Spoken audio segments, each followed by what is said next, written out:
भ्रष्टाचार गर्ने त्यो आम्ने सामनेबाट आउँदैन कि जो गरिब जनताहरू जसरी बोर्डरबाट आइरहन्छ नि केरा चिसो लिएर त्यसरी आउँदैन। उनीहरू रातको प्लान हुन्छ, रातारात त्यो सरकारसँग पुलिसहरूसँग यिनीहरू सबै मिलिजुली गरेर राति करोडौँको सामानहरू पास भएको हुन्छ भन्सारबाट होइन। त्यो चिजलाई रोक्नु पर्यो के बालेन साज्यू। त्यो बिचरा होइन बाबाआमाहरू बुढाबुढीहरू आइमेहरू उनीहरूको बिचल्ली देखेर बोर्डर साइडतिर कस्तो मन दुख्छ कि। खास गरी यो हाम्रो यो बोर्डरको वारिपारि बस्ने बोर्डरवासीहरूलाई चाहिँ एउटा एकदमै समस्या भइगयो कि। 3 दिशा त पुरै इन्डिया छ कि नेपालमा होइन। उहाँ ससुराली पारी छ, वारिपट्टि घर छ, कसैको वारी घर छ, पारी मतलब एकदमै आफन्तीहरूको आवतजावत हुने घर छ यो बोर्डर एरियामा होइन। यदि चाहिँ अब घर यता छ माइत उता भएकोले त होइन बाबा आमाले त माया गरेर छोरीलाई माइत आएको बेला ला केरा खा भनेर पठाउँदा पनि त्यो पनि ल्याउन पाइएन के। त्यो चाहिँ देख्नुभएको छ होला भन्सारतिर होइन। केरालाई कसरी चाहिँ कुल्चेर फालिदिएको छ होइन। भनेपछि कतिसम्म चाहिँ हेपाई जस्तो पनि फिल हुन्छ होइन। सरकारले चाहिँ यो चाहिँ एकदमै मेरो तर्फबाट ठिक गरे जस्तो लाग्दैन। बिचरा नेपाली सबै चाहिँ इन्डियातिरै हुन्छ होइन।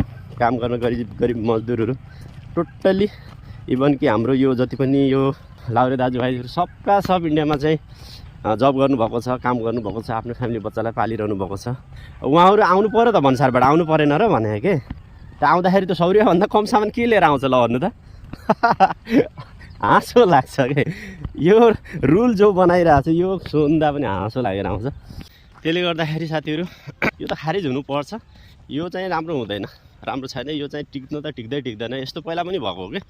हामी यहाँबाट बस्ने मान्छेलाई यति थाहा छ कि यो सौर्यभन्दा धेरै सामान ल्याउन पाउँदैन भनेर चल्ने फेरि यो त चलिरहन्छ बहुत पहिलेदेखि कतिचोटि भयो होइन। त्यो भएर पनि त्यो रोकिन्न कि त्यो भइरहेको छ। त्यो बालन सरकारले बुझेकै छैन यो कुरा। फेरि पनि यही कुरा लागु गरिरहेछ कि। गर्ने पनि अलिकति राम्रो बोल्ड डिसिजन कि एकदमै ठुल्ठुलो कामहरू गर्नुहोस् न यार। यस्ता बाजी यो 100 रुपियाँको यो पनि कुनै काम हो भने के। आउने फ्लाइटमा आउनेहरूले होइन लाखको चाहिँ आइफोनहरू लिएर आएको हुन्छ। हातभरि घाँटीभरि झुन्डाएर घर गहना सुनहरू झपक्क लगाएर आएको हुन्छ। त्यसलाई रोक्ने चाहिँ कुनै त्यो छानबिन गर्ने चाहिँ उपाय केही छैन तपाईँहरूसँग। बिचरा नर्मल गरिबहरूले केरा चिसो फ्यान्टा यस्तो लिएर आउने, सागसब्जी मुला तरकारी लिएर आउनेलाई चाहिँ भाइ बोर्डरमा हेरि नसक्नु छ। दिनभरि त्यहाँ गएर हेर्ने हो भने रमिता देखिन्छ होइन। बिचरा यो चितकार भनेको गरिब जनताहरूको चितकार हो कि। यसले चाहिँ धेरै मन पोलिरहेछ सबैको। यदि तपाईँहरू साँच्चै नै देशभक्त हुनुहुन्छ बालेन साज्यू बालेन सरकार, तपाईँहरूले गरिबलाई हेर्न चाहनुहुन्छ भने यो कुरा चाहिँ बिल्कुल जायज छैन भन्न चाहन्छु म। तपाईँहरूको सम्पूर्ण साथीहरूको विचारधारा के कस्तो छ कमेन्टमा लेखिदिनु होला।